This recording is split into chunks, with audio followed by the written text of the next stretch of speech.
The wife of a rich man fell sick, and when she felt that her end drew nigh, she called her only daughter to her bedside and said, "Always be a good girl, and I will look down from heaven and watch over you." Soon afterwards she shut her eyes and died, and was buried in the garden. And the little girl went every day to her grave and wept, and was always good and kind to all about her. And the snow fell, and spread a beautiful white covering over the grave. But by the time the spring came, and the sun had melted it away again, her father had married another wife. This new wife had 2 daughters of her own, that she brought home with her. They were fair in face but foul at heart, and it was now a sorry time for the poor little girl. "What does the good-for-nothing want in the parlor?" said they. "They who would eat bread should first earn it. Away with the kitchen maid." Then they took away her fine clothes, and gave her an old gray frock to put on, and laughed at her, and turned her into the kitchen. There she was forced to do hard work, to rise early before daylight, to bring the water, to make the fire, to cook and to wash. Besides that, the sisters plagued her in all sorts of ways, and laughed at her. In the evening, when she was tired, she had no bed to lie down on, but was made to lie by the hearth among the ashes. And as this of course made her always dusty and dirty, they called her Ashputtel. It happened once that the father was going to the fair, and asked his wife's daughters what he should bring them. "Fine clothes," said the first. "Pearls and diamonds," cried the second. "Now, child," said he to his own daughter, "what will you have?" "The first twig, dear father, that brushes against your hat when you turn your face to come homewards," said she. Then he bought for the first 2 the fine clothes and pearls and diamonds they had asked for. And on his way home, as he rode through a green copse, a hazel twig brushed against him, and almost pushed off his hat. So he broke it off, and brought it away. And when he got home, he gave it to his daughter. Then she took it, and went to her mother's grave and planted it there, and cried so much that it was watered with her tears. And there it grew, and became a fine tree. 3 times every day she went to it and cried, and soon a little bird came and built its nest upon the tree, and talked with her, and watched over her, and brought her whatever she wished for. Now it happened that the king of that land held a feast, which was to last 3 days, and out of those who came to it his son was to choose a bride for himself. Ashputtel's 2 sisters were asked to come, so they called her up and said, "Now comb our hair, brush our shoes, and tie our sashes for us, for we are going to dance at the king's feast." Then she did as she was told, but when all was done she could not help crying, for she thought to herself she should so have liked to have gone with them to the ball, and at last she begged her mother very hard to let her go.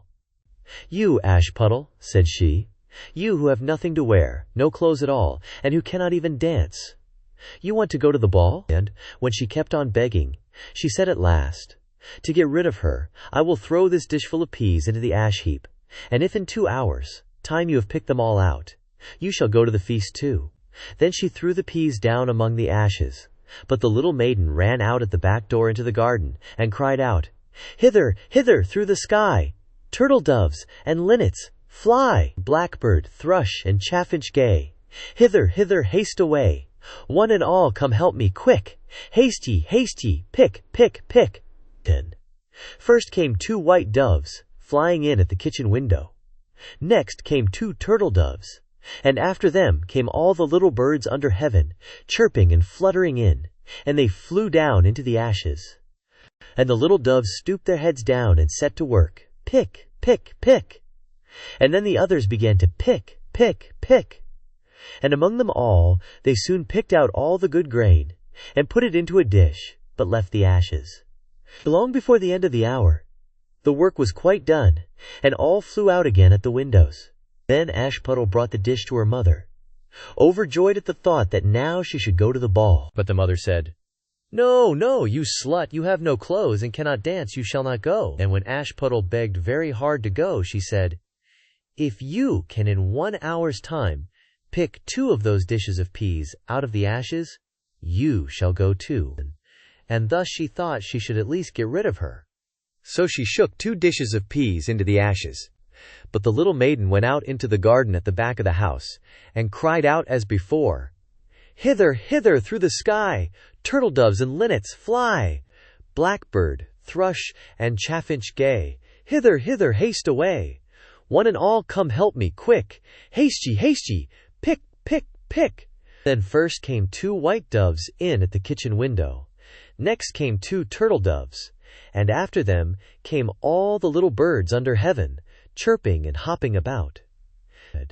and they flew down into the ashes, and the little doves put their heads down and set to work. Pick, pick, pick. And then the others began pick, pick, pick, and they put all the good grain into the dishes and left all the ashes. Before half an hour's time, all was done, and out they flew again. And then Ashputtel took the dishes to her mother, rejoicing to think that she should now go to the ball. But her mother said, "It is all of no use. You cannot go. You have no clothes, and cannot dance, and you would only put us to shame." And off she went with her 2 daughters to the ball. Now, when all were gone, and nobody left at home, Ashputtel went sorrowfully, and sat down under the hazel tree, and cried out, "Shake, shake, hazel tree, gold and silver over me." Then her friend the bird flew out of the tree, and brought a gold and silver dress for her, and slippers of spangled silk, and she put them on, and followed her sisters to the feast. But they did not know her, and thought it must be some strange princess. She looked so fine and beautiful in her rich clothes, and they never once thought of Ashputtel, taking it for granted that she was safe at home in the dirt. The king's son soon came up to her, and took her by the hand, and danced with her, and no one else. And he never left her hand. But when anyone else came to ask her to dance, he said, "This lady is dancing with me." Thus they danced till a late hour of the night, and then she wanted to go home. And the king's son said, "I shall go and take care of you to your home," for he wanted to see where the beautiful maiden lived. But she slipped away from him, unawares, and ran off towards home. And as the prince followed her, she jumped up into the pigeon house, and shut the door. Then he waited till her father came home, and told him that the unknown maiden, who had been at the feast, had hid herself in the pigeon house. But when they had broken open the door, they found no one within.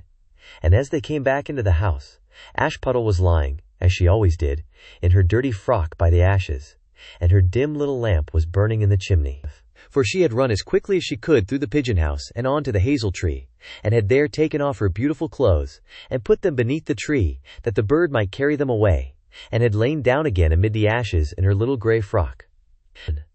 The next day, when the feast was again held, and her father, mother, and sisters were gone, Ashputtel went to the hazel tree and said, "Shake, shake, hazel tree, gold and silver over me." And the bird came and brought a still finer dress than the one she had worn the day before, and when she came in it to the ball, everyone wondered at her beauty. But the king's son, who was waiting for her, took her by the hand and danced with her. And when anyone asked her to dance, he said as before, "This lady is dancing with me." When night came, she wanted to go home, and the king's son followed here as before, that he might see into what house she went. But she sprang away from him all at once into the garden behind her father's house. In this garden stood a fine large pear tree full of ripe fruit, and Ashputtel, not knowing where to hide herself, jumped up into it without being seen. Then the king's son lost sight of her, and could not find out where she was gone, but waited till her father came home, and said to him, "The unknown lady who danced with me has slipped away, and I think she must have sprung into the pear tree." The father thought to himself, "Can it be Ashputtel?" So he had an axe brought, and they cut down the tree, but found no one upon it. And when they came back into the kitchen, there lay Ashputtel among the ashes, for she had slipped down on the other side of the tree, and carried her beautiful clothes back to the bird at the hazel tree, and then put on her little grey frock. The third day, when her father and mother and sisters were gone, she went again into the garden, and said, "Shake, shake, hazel tree, gold and silver over me." Then her kind friend the bird brought a dress still finer than the former one, and slippers which were all of gold, so that when she came to the feast no one knew what to say, for wonder at her beauty. And the king's son danced with nobody but her, and when anyone else asked her to dance, he said, "This lady is my partner, sir." When night came, she wanted to go home, and the king's son would go with her, and said to himself, "I will not lose her this time." But, however, she again slipped away from him, though in such a hurry that she dropped her left golden slipper upon the stairs. The prince took the shoe, and went the next day to the king his father, and said, "I will take for my wife the lady that this golden slipper fits." Then both the sisters were overjoyed to hear it, for they had beautiful feet, and had no doubt that they could wear the golden slipper. The eldest went first into the room where the slipper was, and wanted to try it on. and the mother stood by, but her great toe could not go into it, and the shoe was altogether much too small for her. Then the mother gave her a knife, and said, "Never mind, cut it off. When you are queen, you will not care about toes.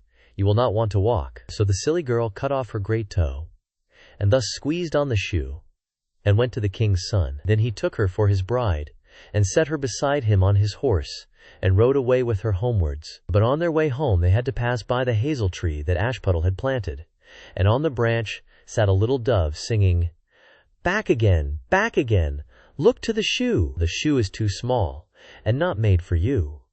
Prince, prince, look again for thy bride, for she's not the true one that sits by thy side." Then the prince got down and looked at her foot, and he saw, by the blood that streamed from it, what a trick she had played him. So he turned his horse round, and brought the false bride back to her home, and said, "This is not the right bride. Let the other sister try and put on the slipper." And she went into the room, and got her foot into the shoe, all but the heel, which was too large. But her mother squeezed it in till the blood came, and took her to the king's son. And he set her as his bride by his side on his horse, and rode away with her. But when they came to the hazel tree, the little dove sat there still, and sang, back again, look to the shoe. The shoe is too small, and not made for you. Prince, prince, look again for thy bride, for she's not the true one that sits by thy side." Then he looked down, and saw that the blood streamed so much from the shoe, that her white stockings were quite red. So he turned his horse, and brought her also back again. "This is not the true bride," said he to the father. Quote, "Have you no other daughters?" "No," said he. "There is only a little dirty Ashputtel here, the child of my first wife. I am sure she cannot be the bride." The prince told him to send her, but the mother said, No, she is much too dirty. She will not dare to show herself."